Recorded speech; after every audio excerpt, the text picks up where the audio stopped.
ಕಬ್ಬು ರಿಕವರಿ ದರದ ವಿಚಾರಕ್ಕೆ ರೈತರಿಗೆ ಗೊಂದಲ ಇದೆ. ಬೆಳಗಾವಿಯ ಗುರ್ಲಾಪುರದಲ್ಲಿ ಪ್ರತಿಭಟನೆ ಮುಂದುವರೆದಿದೆ. ರೈತರನ್ನ ಸಚಿವ ಶಿವಾನಂದ ಪಾಟೀಲ್ ಅವರು ಮನವೊಲಿಸೋದಕ್ಕೆ ಯತ್ನಿಸ್ತಾ ಇದ್ದಾರೆ.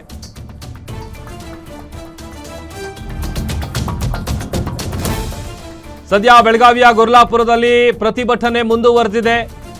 ರೈತರನ್ನ ಮನವೊಲಿಸ್ತಾ ಇದ್ದಾರೆ ಸಕ್ಕರೆ ಸಚಿವರು ಶಿವಾನಂದ ಪಾಟೀಲ್ ಅವರು. ಪ್ರತಿಭಟನಾ ಜಾಗಕ್ಕೆ ಸಚಿವ ಶಿವಾನಂದ ಪಾಟೀಲ್ ಅವರು ಭೇಟಿಯನ್ನ ಕೊಟ್ಟಿದ್ದಾರೆ.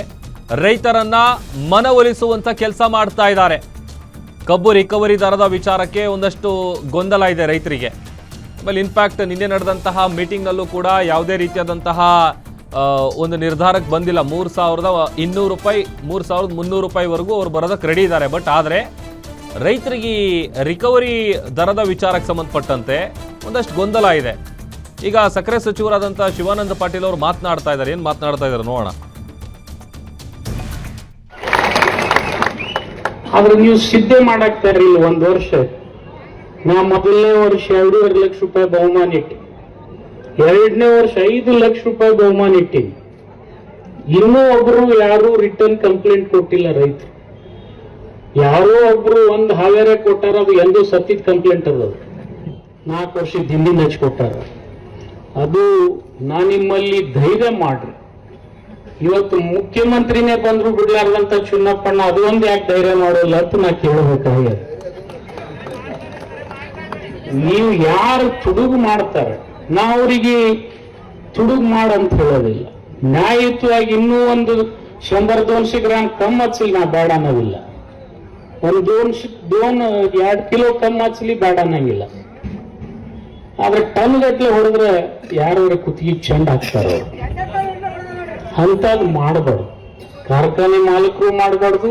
ಮತ್ತೆ ನಿಮಗೂ ಇನ್ನೊಂದು ನಾನು ಅವಕಾಶ ಮಾಡಿಕೊಟ್ಟಿನಿ. ನೀವು ಯಾರು ತಿಳ್ಕೊಳಕ್ ತಯಾರಿಲ್ಲ. ನಿಮ್ಮ ಪಡದಿಂದ ಕಬ್ಬು ಹೊರಗೆ ಹೋಯ್ತಂದ್ರ ಹಾಗಾಗಿ 1 APMC ಹತ್ತದ. ನಾವು ಪುಕ್ಕಟ್ ಖಾಟ ಮಾಡ್ಕೊಳ್ತೀವಿ, 1 ಪೈಸಾ ತರುವ ಹಂಗಿಲ್ಲ. ಇಲ್ಲೇ ನಿಂತು ಹೇಳಿ ಹೋಗ್ತಾ ಇದ್ದೀನಿ ನಾನು. ಕಬ್ಬಿನವ್ರಿಗೆ ಮಾತ್ರ ಪುಕ್ಕಟ್ ಮಾಡ್ಬೇಕಂತ ಆದೇಶ ಮಾಡಿದ್ ನಾನು.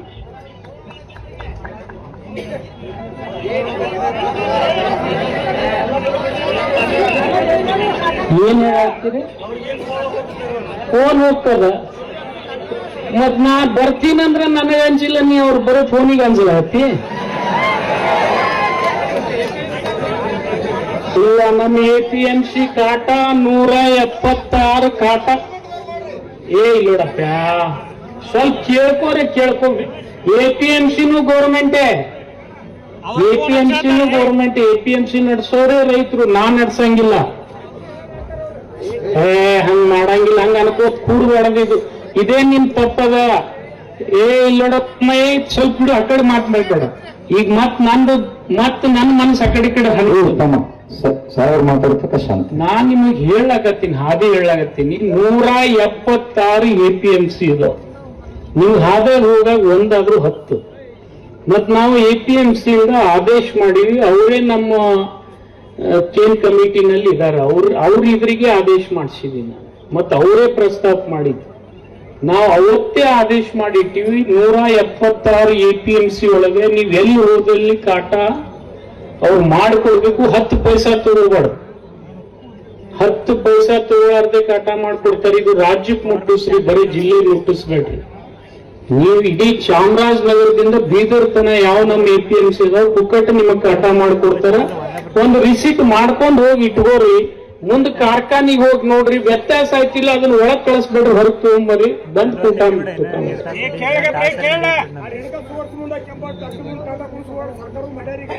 ಅದನ್ನ ನಾವು ಮಾಡೀವಿ. ಈಗ ನಾ ಅದನ್ನ ಮುಂದೆ ಹೇಳ್ತೀನಿ ಅಪ್ಪ, ಹೇಳ್ತೀನಿ ನಾನ್ ಮುಂದೆ ಹೇಳ್ತೀನಿ. ಈಗ ನೀವು ಎಲ್ಲಾರಿಗೂ ತಲಾಗಿರ್ತಾವ, ಇಲ್ಲ ಅನ್ನಂಗಿಲ್ಲ.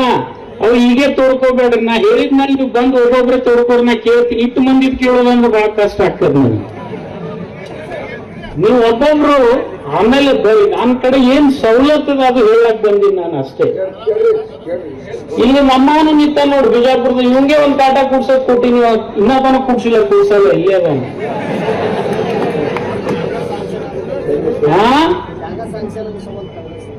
ಜಾಗ ಹೊಡೆದ್ ಕಿಶನ್ ಕೂರ್ಸ್ ಆಮೇಲೆ ನಾನು ನೋಡ್ಕೊಡ್ತೀನಿ.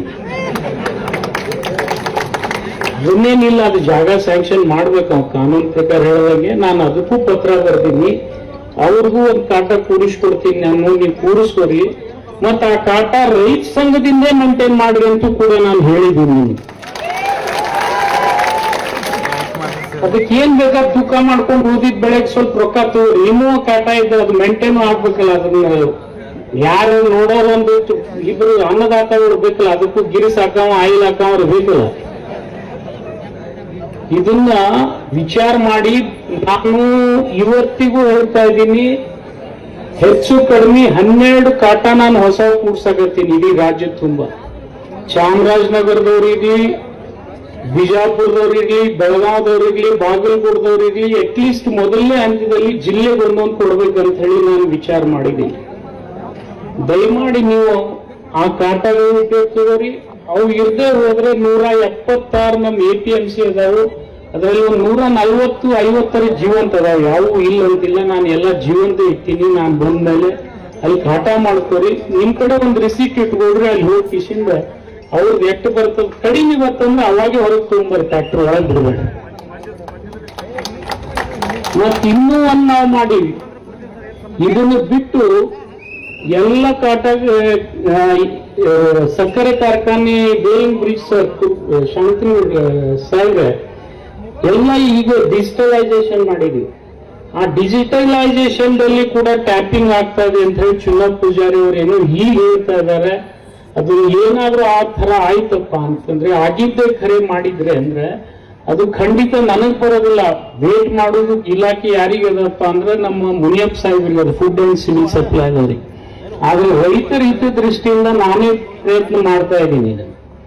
ಆದ್ರೂ ಅವರಿಗೂ ವಿನಂತಿ ಮಾಡ್ಕೊಂಡಿದ್ದೀನಿ ಮುನಿಯಪ್ಪ ಸಾಹೇಬರಿಗೆ, ಯಾವುದೇ ಕಾಟ ಇವ್ರು ಟ್ಯಾಂಪರ್ ಮಾಡಿದ್ರೆ ಕಾರ್ಖಾನೆ ಮಾಲೀಕರನ್ನ ನೀವು ಅವ್ರ ಮೇಲೆ ಒಂದು ರಿಪೋರ್ಟ್ ಹಾಕ್ರಿ ಅಂತ ಹೇಳ್ತಾ ಇದ್ದೀನಿ. ಅವರೆಲ್ಲಾನು ಹೇಳ್ಯಾರ, ಆದ್ರೆ ಅವ್ರ ಕೈಯಾಗಿನ ಅಧಿಕಾರಿಗಳು ಸ್ವಲ್ಪ ಸುಮಾರು ಅದಾರ. ವರ್ಷರಾಗಿ ಹೀಗಾಗತ್ತದು. Food and civil supply officers ಏನ್ ಹೋಗಿ ಸ್ಟ್ಯಾಂಪಿಂಗ್ ಮಾಡಿಬಿಡ್ತಾರೆ.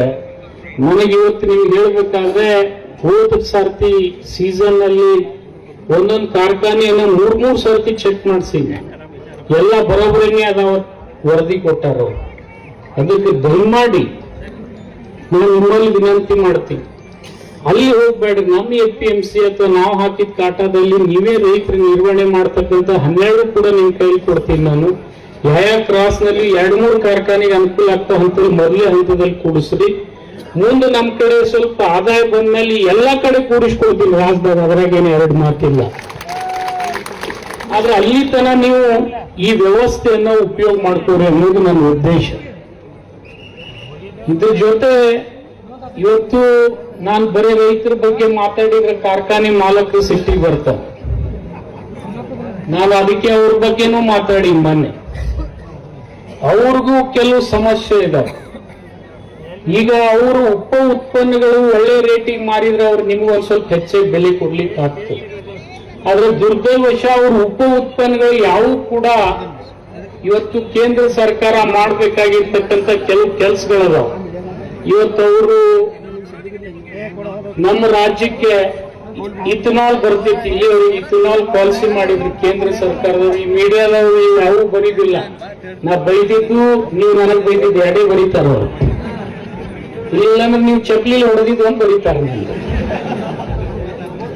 ನಾನು ಅವರಲ್ಲಿ ವಿನಂತಿ ಮಾಡ್ಕೊಳ್ತೀನಿ, ಮೀಡಿಯಾದವರಲ್ಲಿ, ಇಥನಾಲ್ ಉತ್ಪಾದನೆಯಲ್ಲಿ ಇಡೀ ದೇಶದಲ್ಲಿ ಅತಿ ಹೆಚ್ಚಿನ ಇಥನಾಲ್ ಉತ್ಪಾದನೆ ಮಾಡ್ತಕ್ಕಂಥ ಘಟಕ ಹಾಕಿರ್ತಕ್ಕಂಥವ್ರು ಕರ್ನಾಟಕದವ್ರು. ಅದು ಮೋದಿಯವರ ಮಾತು ಕೇಳಿ ಹಾಕ್ಯಾರವ್ರು. ಇಥನಾಲ್ ಪೆಟ್ರೋಲಿಗೆ ಸೇರಿಸ್ತಾರೆ, ಡೀಸೆಲ್ಗೆ ಸೇರಿಸಂಗಿಲ್ಲ, ಪೆಟ್ರೋಲಿಗೆ ಸೇರಿಸ್ತಾರೆ. ಅದನ್ನ ಉಪಯೋಗ ಮಾಡಿ ಹೆಚ್ಚಿಗೆ ದರ ಬರಲಿ ಅಂತ ಹೇಳಿ ಒಂದು ಪಾಲಿಸಿ ಹಿಂದೆ ಆಗಿತ್ತು. ಅದನ್ನು ಅವ್ರು ಇಂಪ್ಲಿಮೆಂಟ್ ಮಾಡಿದ್ದಾರೆ, ನಾನು ಇಲ್ಲ ಅಂತ ಹೇಳೋದಿಲ್ಲ. ಆ ಇಥನಾಲ್ ಅನ್ನ ಇವತ್ತು ದೇಶಕ್ಕೆ ಯಾವ ರಾಜ್ಯಕ್ಕೆ ಕೊಡ್ಬೇಕಾಗಿತ್ತು, ಆ ರಾಜ್ಯದೊಳಗ ನಾವು ಕಬ್ಬು ಉತ್ಪಾದನೆಯಲ್ಲಿ 2ನೇ ಸ್ಥಾನದಲ್ಲಿದ್ರು, ನಮ್ಮನ್ನು ಇಥನಾಲ್ ಉತ್ಪಾದನೆಯಲ್ಲಿ 5ನೇ ಸ್ಥಾನದಾಗಿಟ್ಟ. ಮೊದಲನೇ ಸ್ಥಾನದಲ್ಲಿ ಗುಜರಾತ್ ಕೊಟ್ಟಾರ. 113% ಇಥನಾಲ್ ಉತ್ಪಾದನೆ ಮಾಡತಕ್ಕಂತ ಆದೇಶ ಅವ್ರಿಗಾಗ್ಯದ. ಅಲ್ಲಿ ಕಾರ್ಖಾನೆನೂ ಕಡಿಮೆ ಅದಾವು, ಮತ್ತ ಅವರಿಗೆ ಹೆಚ್ಚಿಗೂ ಬರೀ 11 ಕಾರ್ಖಾನೆ ಅಲ್ಲದಾವ್. ನಂಬಲ್ಲಿ ಎಟ್ಟದಾವ್ 81 ಅದಾವ್, ಇನ್ನ 20 ಹಾದ್ಯಾಗ ನಿಂತಾವ್. ಆದ್ರೆ 11 ಇದ್ದವರಿಗೆ 113%. ಅವ್ರು ಬರೀ 38 ಕೋಟಿ ಕೇಳಿದ್ರೆ ಅವ್ರಿಗೆ 38 ಕರೋಡ್ ಕೋಟಿ ಕೇಳಿದ್ರೆ ಅವ್ರಿಗೆ 43 ಕರೋಡ್ ಕೋಟಿ ಕೊಟ್ಟಿದ್ದಾರೆ. ಲೀಟರ್ಸ್ ಅಂದ್ರೆ ಕರೋಡ್ ಲೀಟರ್ಸ್. ಯುಪಿಗೆ 242 ಕರೋಡ್ ಕೋಟಿ ಲೀಟರ್ ಕೇಳಿದ್ರೆ